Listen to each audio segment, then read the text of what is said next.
They heard the singing of many varieties of birds: sparrows, parrots, cuckoos, pigeons, and peacocks.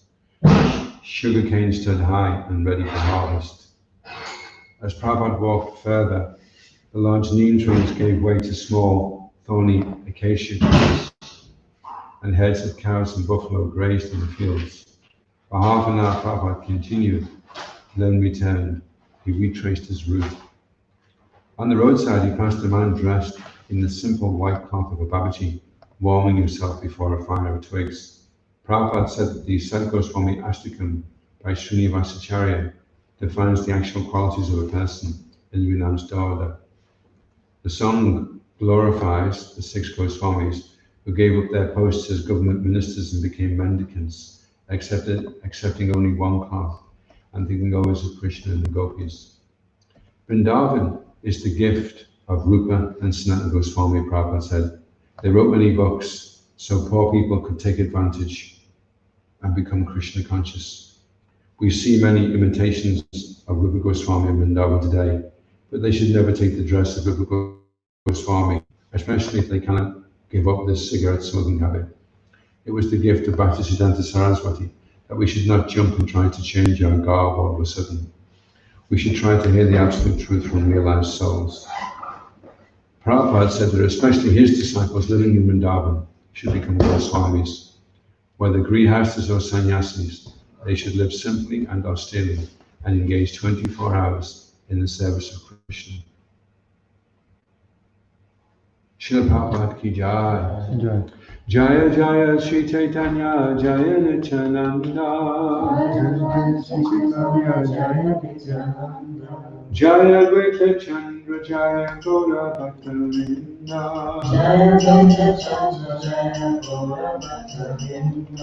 Jaya Jaya Sri Caitanya Jaya Nityananda. Jaya Advaita Chandra Jaya Gaura Bhattavinda. So reading from Sri Chaitanya Charitamrita, this is Madhya Lila, chapter 16, text 146 up to 150. 150 we can do together. Okay. 146. Hey Mata Prabhu Tamara Vicheta Sahiya Tamara Prachagya Raksha Kaila Yatna Kariya. Similarly, tolerating separation from you, Sri Caitanya has protected your vow with great endeavor. Hey Mata Caitanya Prabhu Karila Drijali Shoka Kula Nila Chali Aila. In this way, Sarvabhauma Bhattacharya revived Gadadhar Pandit, then both of them, very much grief-stricken, returned to Jagannath Puri Nilachal. Prabhu lagi dhamma kama chadi bhakta gana bhakta dhamma hani prabhu nahoya sahana. All the devotees would abandon all kinds of duties for Sri Chaitanya Mahaprabhu's sake, yet the Lord did not like the devotees giving up their promised duties. Prema ravivata iha shunaye jana achare maliye tanre chaitanya chalana. All these are the misgivings of living affairs. Whoever listens to these incidents gets the shelter of Sri Chaitanya Mahaprabhu's lotus feet very soon. So reading text 50. So we can all do this together. Dui Rajapatraye Prabhu Sangayaya. Dui Rajapatraye Prabhu Sangayaya. Yajapura Ashi Prabhu Tare Dilena Vidaya. Yajapura Ashi Prabhu Tare Dilena Vidaya. Duja Rajapatraye Prabhu Sangayaya. Dui Rajapatraye Sangayaya. Yajapura Ashi Prabhu Tare Dilena Vidaya. Yajapura Ase Prabhu Tare Dilena Vidaya. Dui Rajapatraye Prabhu Sangayaya. Dui Rajapatraye Prabhu Sangayaya. Yajapura Ase Prabhu Tare Dilena Vidaya. Yajapura Asi Prabhu Tare Dilena Vidaya. Duiraja Patraye Prabhu Sangeyaya Yajapura Asi Prabhu Tare Kilena Gaya. Mataji's. Duiraja Patraye Prabhu Sangeyaya Duiraja Patraye Prabhu Sangeyaya Yajapura Asi Prabhu Tare Kilena Gaya Yajapura Asi Prabhu Tare Kilena Gaya.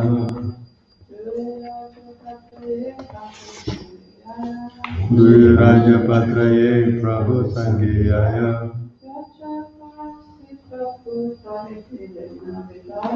Yajapura Asi Prabhu Tare Dilendaya Dui Rajapatra, Duirajapatra, the two government officers. two government officers. Yea, Yea, who? who? Prabhu, Prabhu, Sangye, Sangye, with Sri Chaitanya Mahaprabhu. with Sri Chaitanya Mahaprabhu. Yaya, Yaya, go. go. Yajapura Ashi, Yajapura Asi, when coming to Yajapur. when coming to Yajapura. Prabhu, Prabhu of Sri Chaitanya Mahaprabhu, Sri Chaitanya Mahaprabhu, Tale, Hare, unto them. unto them. Dilena Vijaya, Dilena Vidaya, bade farewell. bid farewell. Translation. When Sri Chaitanya Mahaprabhu and his party arrived at Yajapur, Lord asked the two government officers who had come with him to return. Responsible, please. When Sri Chaitanya Mahaprabhu When Sri Chaitanya Mahaprabhu and his party arrived at Yajapur, and his party arrived at Yajapur, the Lord asked the two government officers the Lord asked the two government officers who had come with him to return. who had come with him to return. Bhagavad Srila Prabhupada ki jai. Jai. The place called Yajapur is very well known in Orissa. It is a subdivision of the Cuttack district and is situated on the southern side of the Vaitarani River. Special announcement for the cabbage cutter, actually cauliflower. Use the leaves as well in the stalks. Formerly, great sages performed sacrifices on the northern bank of the Vaitarani River. Consequently, the place is known as Yajapur, the place where sacrifices are performed. Some people say that this was one of the capital cities of King Yati, and that from the name Yati Nagara, the name Yajapur has come, as stated in the Mahabharata, Vanapapa, chapter 1:14. Eti kalinga konteya yatra Vaitarani nadi, yatra yajata dharma pidevan shalanan etchavai. Atravai vishayo ya chapura kratubya ijiri. According to Mahabharata, great sages formerly performed sacrifices in this place. There are still many temples of demigods and incarnations there, and there is also a deity of Sri Varahadev. This deity is especially important and is visited by many pilgrims. Those who worship the Supreme Lord's energy worship Varahi, Vaishnavi, and Indrani, as well as many similar forms of Devi, the internal energy. There are many deities of Lord Shiva, and there are many places along the river known as Dasha Vamedaga. Sometimes Yajapur is also called Nabigaya or Viraja Kshetra. Omagyanatamaram Dashaganandana Shalakaya Chakshuram Militam Yena Tasmat Shri Gurave Namaha Jai Shri Krishna Chaitanya Prabhu Nityananda Shri Advaita Gadadhara Shivasadi Gaurabhaktirinda Hare Krishna Krishna Krishna Hare Hare Hare Rama Rama Rama Hare Hare Vanchikapatruhyascha Kripa Sindhubhyevacha Haridanam Bhavanebhyo Vaishnavebhyo Namo Namaha. So I'll stop early for questions if anybody has some. Interesting that just after we've been reading the Srila Prabhupada Charitamrita, Prabhupada says that Rupa and Sanatana gave us this gift of Vrindavan. It was their gift. Because it was Rupa and Sanatana Goswami who went to excavate all the places in Vrindavan and erect temples, and some of the Goswamis and the Bhugava Goswami and there was some other devotees. They were assigned with that task from Lord Chaitanya: go to Vrindavan, find the holy places and establish them. So when we go to Vrindavan now, we know, oh, this is the Jamuna, this is where Krishna fought with Kaliya, this is where he jumped off the tree, this is where he danced with the gopis. We know all these places because the Goswamis found. So we're very indebted. And Prabhupada saying here the holy places, Yachapo. And Srila Prabhupada is very specific about where the places are and how that can be confirmed as Shastra. So it's very, very significant. The Holy Dham is a very significant feature of practicing Krishna consciousness. It's one of the potent forms of devotional service to reside in a holy place. And interestingly enough, we're residing in a holy place right now. Not so much because Les Mahego, but because Caitanya Mahaprabhu is being worshipped. And as the deities are worshipped more gorgeously or with more devotion, then the Dham manifests more. And if the devotion recedes, then the Dham recedes. Unlike Vrindavan and Mayapur, even if the puja stops, it's still the Dham. But here, if the puja stops, then the Dham recedes. So we please Gauranitai, especially by chanting and giving people the holy name, congregational chanting. And this chanting is a very important part, especially the kirtan.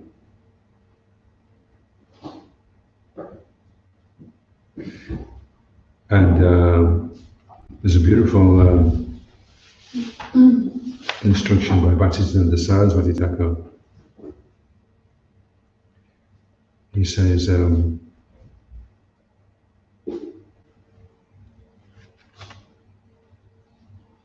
one who attends the kirtan of Hari, he says, this life is full of trials and tribulations. Only one who attends the kirtan of Hari, of the devotees actually, can be successful. So this kirtan, this deity worship, this devotional service, this helps to invoke the Holy Dham, and the Holy Dham starts to reveal itself. And we start to appreciate that we're living in a sacred place. So here Srila Prabhupada's referring to the Mahabharata, which gives a direct indication of Yajapo. And then different names like Yajapo is called, like Navigaya, Avira, Kshetra. So Srila Prabhupada wanted all the devotees once a year to meet in Mayapur for a big festival. So maybe we can't do it every year, but we should try and go there as often as we can. It has an amazing effect on your whole consciousness to go there. And the Dham appreciates very much our endeavors to spread Krishna consciousness in the Western countries. Sometimes the weather is not so good, sometimes things are difficult, sometimes the people are not so favorable. We may not appreciate how much the Lord is pleased, but when we go to the Dham, you really get the feeling that the Lord is pleased with you. Stay a little bit of time. It's like getting a spiritual pat on the head. And then we come back and we continue on in our activities. But it is important that our devotional service is punctuated with visits to the Holy Dham. It gives us a little glimpse into what it must be like in the spiritual world when we go there. And that helps to fortify our faith and maintain our enthusiasm, or rekindle our enthusiasm. That came up the other day, didn't it, in class, about inspiration. How do we, that was Chanananda Maharaj. How do we remain inspired? We can be inspired when great devotees are here, but how do we remain inspired when they go away? So it's important to have these spiritual experiences from time to time.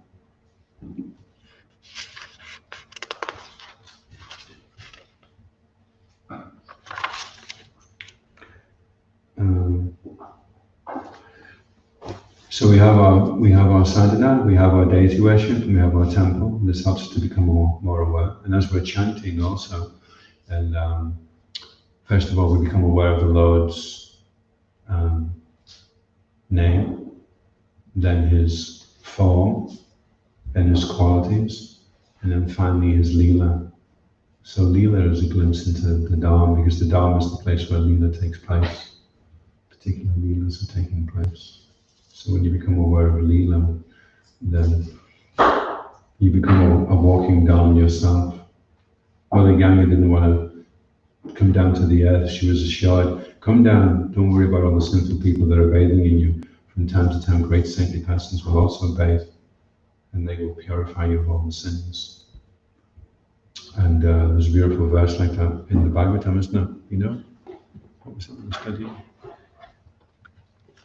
One can be immediately 1:15 or 16.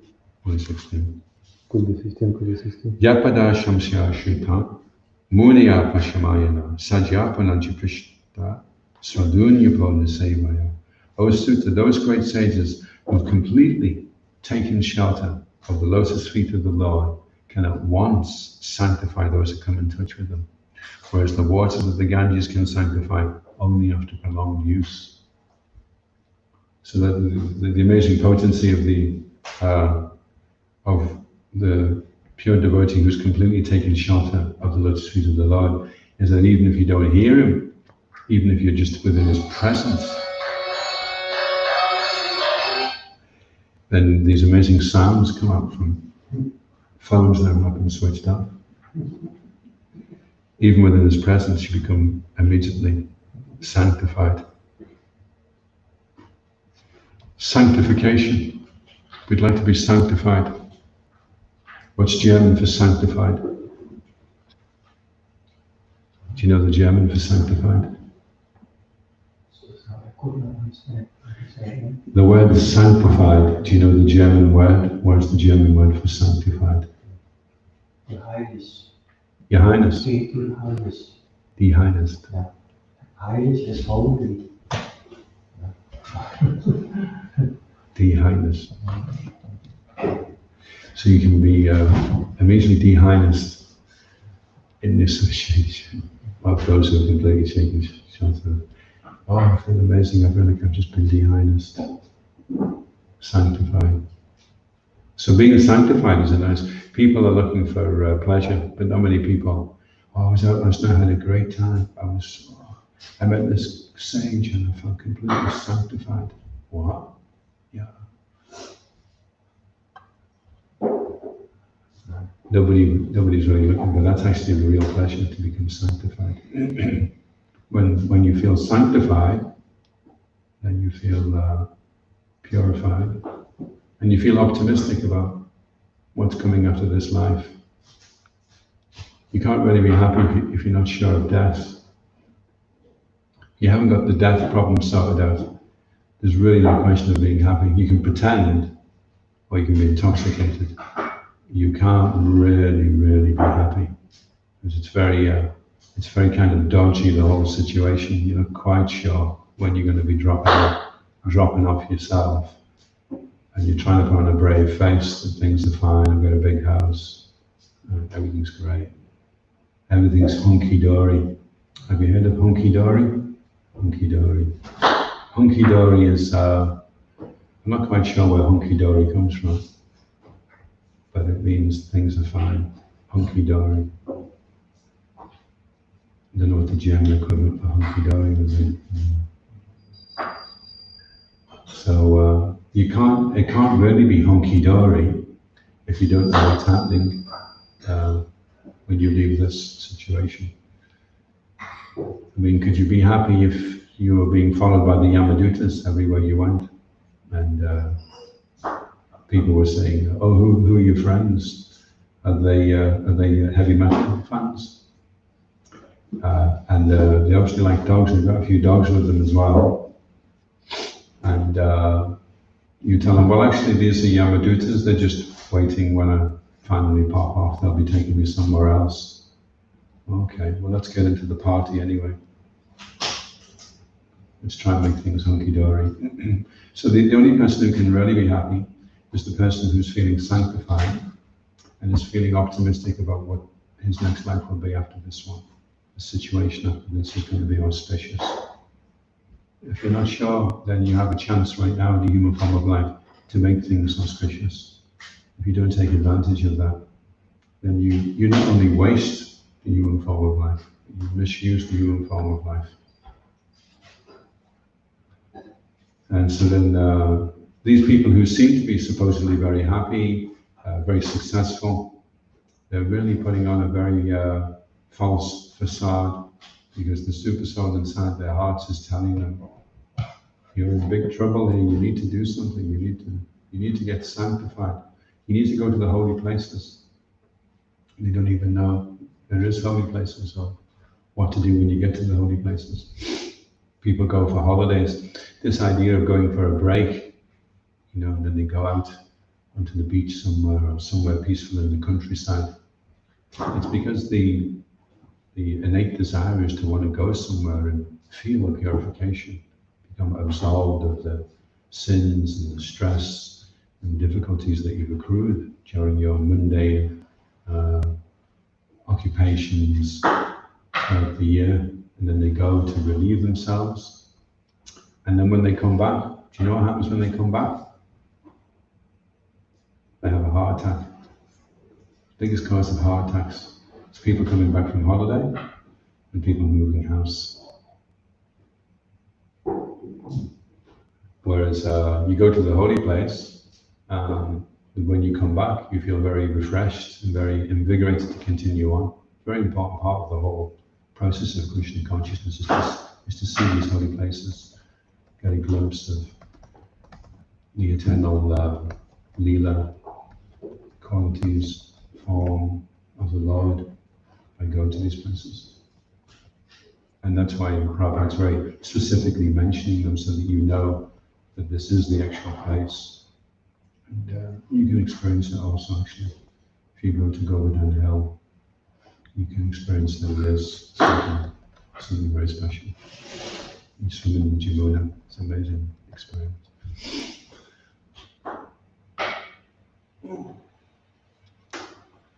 So any questions or comments?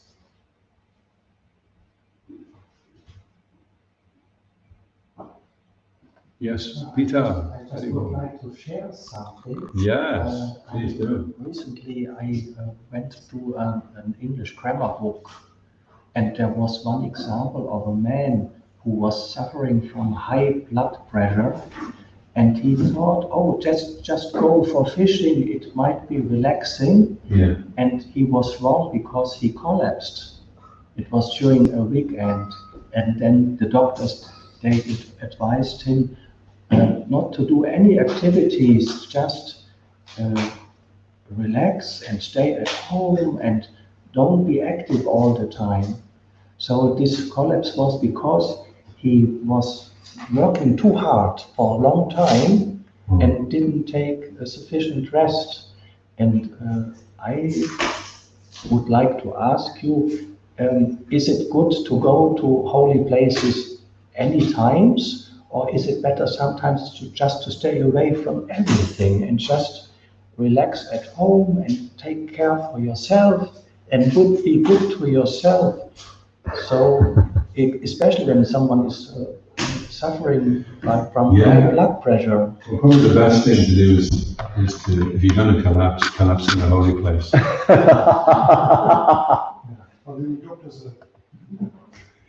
Because if you leave your body in the holy place, you go into the spiritual world. So that would be a good one. So if you feel a heart attack coming on, head for Vrindavan as quick as you can. But in terms of relaxation, see, we sometimes confuse different terms. We confuse yoga with relaxation, and we can confuse purification with relaxation. So relaxation is actually not such a good thing, although it's very much emphasized in the West that we need to just relax and we just kind of flop over in a heap and everything will be fine. But this relaxing strategy is not being aware of the danger of the material world. When my dad retired, my mother started having panic attacks. And the reason why is because she'd been just used to being on her own in the house and doing things. And every time she saw my dad now sitting there, it was like he was holding this massive billboard, and written on it in huge red letters was, "Carol, you are old." So every time she saw him, it was, "Carol, you are old." It reminded her that she was old, that death was coming. And so she started having these panic attacks, you know. So the doctors were trying to give her all these different zombifying antidepressants so that she didn't feel stressed anymore. She didn't feel anything anymore. She was so desensitized.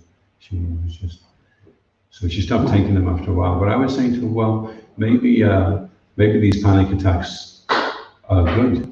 They're a good thing to have, to see. And there's a thing called grief exception. I'm reading a book right now about depression. There's a thing called grief exception. So if your pet hamster gets run over by a steamroller and you're really upset for a few days, then that's considered okay. But then they say if you're like that 3 years later, then they need to give you antidepressants. But then I think the grief exception was 2 weeks, but due to pressure from the pharmaceutical industry, it got reduced to something like 24 hours. So if after 1 day you're still upset about your hamster, then you need to take these to get free. But the fact is, the mourning process, the stress, the pain that we're feeling, the difficulty we're experiencing is good. It's a sign that things are wrong. We need to adjust something. Why are we stressed in the first place? We're stressed because we're wasting the human form of life and we're not satisfied. The soul is being starved and we're yearning for something. And then we're told, no, just relax. Just relax. Okay, I'll just relax. But no, there's a problem here. It needs to be addressed. We need to do something. You're wasting your human form of life. Time is ticking away. And it's very, very precarious. So it is actually quite stressful. The material world is a stressful place. And we're trying to get out. And then unless we connect with Krishna, Krishna says, if you become conscious of me, then you'll pass over all the problems. He doesn't say, if you relax, you will pass over all the problems. He says, become conscious. So, and he says, if as well, it's not like, you can't take it for granted that it's going to happen. We're trying to be Krishna conscious. But today, there's a big if. If I become Krishna conscious, I didn't feel very Krishna conscious this morning. I was trying to chant, and it was really, really difficult. So, if you become Krishna conscious, then you will pass over all the obstacles by my grace. I'll just lift you out. Don't you worry about anything. Don't worry about the antidepressants. Don't worry about how much money you're getting paid. Don't even worry if they're shooting at you. I'm just going to take you out of the whole thing. I'm going to deliver you from everything. So that's what we need to do. You're going to say? There's just a comment regarding relaxation, and I see the point that you're making is, I think, is very significant. That this material world is not that just by relaxing we solve all the problems. But you mentioned the point what Krishna says, and actually there is a verse in Bhagavad Gita, chapter 6:17. So one who is regulated in his habits of eating, sleeping, working, and recreation can mitigate all the material pains by practicing the yoga system. So this seems that there is some place for that as well, because sometimes you can see the devotees that they kind of neglect that side and they work themselves to the ground. Yeah. And then devotional service that they were hoping to do throughout their life kind of halts, due to some physical incapacity. So anyway, I was just bringing this point, but I really appreciate the point that you made. It's not like as a challenge, but as a contribution to the point. Yeah, there's a nice some religious famous religious teacher, so famous I can't remember his name, but he said everything we do should be play. Everything should be play. Everything should be enjoyable. If we're in the right consciousness, then whatever we're doing, it won't be stressful. It'll be joyful. And the challenge is, can we see the joy? Can we appreciate the joy? Can we see everything as play?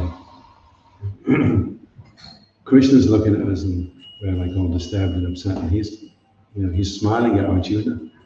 Oh, behold the yadus, the Kuru assembly. He's like he's smiling. And Arjuna's completely uptight. He's dropped his bow. He's lost. His mind is spinning. He's completely. It's a humiliating thing for a Kshatriya to be in front of everybody and to completely lose everything. He's really. And Krishna's just smiling at him. Oh, is there some problem, Arjuna? So Krishna, if we just take shelter of Krishna, Krishna's like, there isn't any problem. What's the problem? The only problem is you've forgotten me. That's your only problem. That's why there's stress. That's why there's difficulty. Just connect with me. I'm here. My arms are outstretched. Just remember me. Then you'll be joyful. You'll be playful. Then Arjuna went on to fight, and he shifted from one state of consciousness to a completely different one. Where bring it on. Okay, whatever you want, Krishna. I'm going to do anything you like. Whatever it is, fine. If it's for you, and I'm going to please you, then that's fine. I always consider about trust. I can see many times there is a lack of trust, and how can we increase our trust in Krishna? Well, trust is faith, and faith is based upon knowledge. And knowledge has to go from jnana. Jnana is described by Ramanujacharya as knowledge of spirit and matter. That is jnana. Vijnana is knowledge of Krishna's form. So we have to go from we have to be able to directly perceive Krishna when we're looking at the deities. We have to be able to perceive that Krishna is there. Lord Nityananda, Krishna Balaram are there in the deities. We have to. That's the challenge. Can you do that? And then our faith will increase. If we don't get this direct perception, then we only have gyan, we only have theoretical knowledge. This is spirit, this is matter. We can accept theoretically something, but we have to implement it for it to become real. That's what realized means. I don't know what the word in German is for realized, but for us, a realization is when something becomes real. So how real is Krishna to us? The realer Krishna becomes to us, and the more realized we are. Because as Krishna becomes more real, we become more aware of who we are. So then we become more real. And then the more realized we are, then it won't even be a question anymore of trusting, because trusting is like, I don't know whether to trust this or not, but it won't even be, it will just be our inherent quality to act in a way which is conducive to Krishna's desire. That's inherently what is our nature. That's what we were designed for in the first place. If you're using the knife the wrong way around for 50 years, and you're holding the blade and trying to cut the cauliflowers with the handle, then after 50 years, you say, I'm sure there must be a faster way of using this. Then you turn it around, oh my goodness me. This is so fast. Does everyone know about this? It's not the handle, it's the blade. That's the thing. I've never cut myself. So we were designed to cook cauliflowers, but we're trying to cut them with the handle. So we need to realign ourselves. Okay, so Krishna, what did he design me for? Well, Krishna didn't design us to be miserable, that's for sure. He didn't design us to be stressful. He didn't design us to be untrustworthy. He designed us to be completely full of bliss and enjoying every aspect of our existence. That's what we were designed. That's how we were designed in the original place before we messed everything up. So we're trying to reawaken that. We're trying to become aware of it. Okay, so what am I supposed to be doing here? Well, the first thing is I'm supposed to be happy. That's the first thing. Krishna didn't want anyone being miserable. There's no one in the spiritual world. You know, you see one of the cowhead boys, and oh, what's wrong with him? Oh, he was designed like that by Krishna. When Krishna was giving out the smiles, he ran out, so he gave him a frown. No more smiles left in the backside. I have to give you it's an eternal frown for you, I'm afraid. No one's like that. Everyone's happy. So that's our original state. So the first thing, if you want to increase your trust, you should trust that your inherent God-given gift is to be full of bliss. And you may not be feeling like that, but you should just trust that that's what you should, and then you should just try and be like that. Be blissful, be happy, just be like that. It's an austerity, actually, sometimes to be happy. We think, oh, it's going to just be miserable, it's a lot easier. But it isn't actually easy to be miserable, is it? Because there's no fun. Oh, I'm just going to drag my feet, I can't be bothered getting into this. Oh, okay, then so you're just going to be a numpty and just be miserable. Yeah, I've got good reasons as well. I've got all these amazing reasons why I need to be miserable. You know, he said that to me, and she did this. You know, I've got lots of evidence to back it up, and therefore, because of that, how can you expect me to be happy? But you're supposed to be happy. So it's an austerity to be happy. Isn't that amazing? People are taking antidepressants. They're trying to, and you can't be happy with an antidepressant because when you snuff out unhappiness with an antidepressant, you also snuff out happiness with an antidepressant. It's not only antidepressant, it's anti-happiness as well. It's anti-everything because you desensitize yourself. You just become like a zombified. I'm not fried, but I'm not fired up either. I'm kind of just numb. I'm numb. You've numbed yourself, so you're numb now. So you have to go from numpty, numb, to being blissful. We're blissful. We are blissful, and it's an austerity. It's not actually an austerity to us to be blissful. It's an austerity to the mind that we're identifying with to be blissful. We say to the mind, "Don't cheer up," and the mind's, "Never mind, cheer. You cheer up yourself. You know, look at what happened to me. It's raining. I've got a hole in my shoe. What do you mean, cheer up?" Well, you should be happy anyway. You're not that shoe. You're not that fuck that's getting out. You're the soul. Never mind the soul, but it doesn't help my shoe. I've still got a hole in it. So we have to use a bit of intelligence. We have to acquire a bit of knowledge. But this trusting thing. First of all, we have to trust. Krishna's telling us that we are happy, that we are blissful. We have to trust that. Okay, so I must be. He's designed me. I don't have an inherent design flaw. I'm designed to be happy, blissful. That is my real innate nature.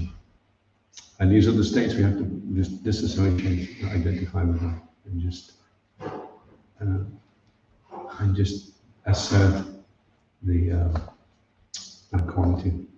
Force yourself. After a while, after you've been forcing yourself to be happy for a while, then you'll see the unhappiness things starting to come, and you can deflect them. Oh no, I'm not going to go down this road. No, I don't want to go down this road. No.